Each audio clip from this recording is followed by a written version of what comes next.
Okay દાદા, અહીં bypass નીકળી રહ્યો છે, શું પ્રશ્નો છે અને કેમ વિરોધ છે? મારું નામ બબાભાઈ વેલાભાઈ દેહાઈ, વડાવાળનો રહેવાસી છું.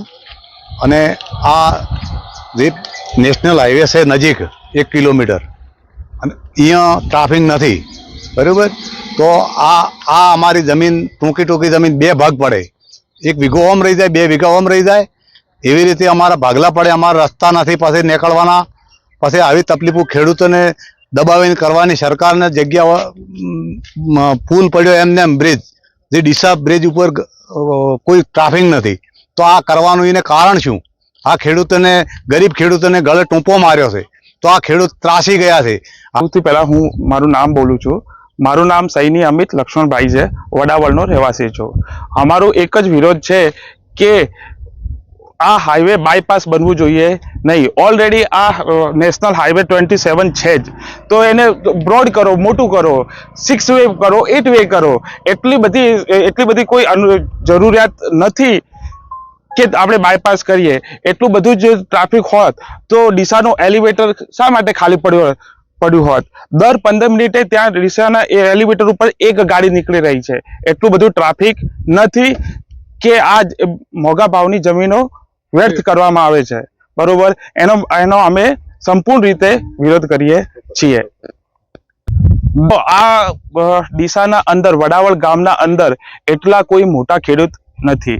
બધા જ ખેડૂતો 2 થી 3 વીઘાના જ ખાતેદાર છે, મેક્સિમમ 5 વીઘાના ખાતેદાર છે.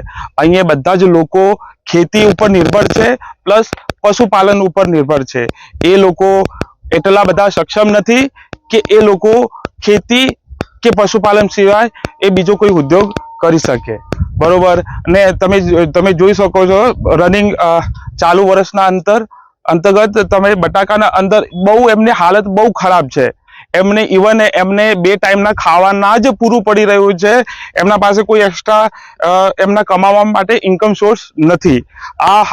માની લો કે જે ખેડૂતની 5 વીઘા જમીન હોય યા 4 વીઘા જમીન હોય, એમના બાયપાસના અંદર એ લોકોની જમીન જતી રહેશે તો એ લોકો ક્યાં શું કરશે, બરોબર.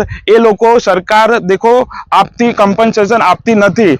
જો આપતી હોત, ધારો કે કેન્દ્ર સરકારનું જ પ્રોજેક્ટ હોય, બરોબર, કમ્પન્સેશન આપતી શકતી હોત, તો આ અહીંયા મોટી લાઈન નીકળી છે, 440 kV ની લાઈન નીકળી છે, એમાં કેમ કમ્પન્સેશન ના આપ્યું? મારા પાસે 300 રૂપિયાની નોટરી પણ છે.